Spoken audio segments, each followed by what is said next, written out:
Newly installed glass pool tile looks wet in some areas.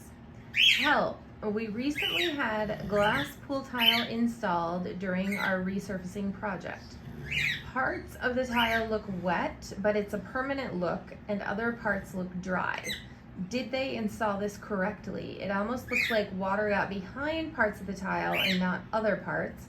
Can humidity affect this? So likely what you're seeing is a difference in the mortar that they use to, or the thin set that they use to apply the tile. And I could certainly see that from one batch of thin set to another, there could be a variation. Also, the amount of water that was added to mix the material, it may just take time for certain parts of the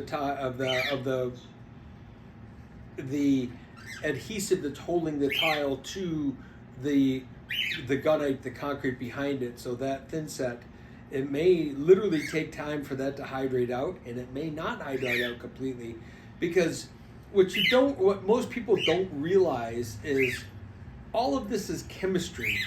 It's not pre-mixed batches of stuff that perfectly act the same way every single time. It's still chemistry, subject to humidity, temperature, all kinds of varying things that happen on the job site. And as long as it's not like drastically, horribly, ugly different, I wouldn't do anything about it. Maybe over time, maybe some of that will hydrate out. Maybe it won't, but I wouldn't mess with it if I were you.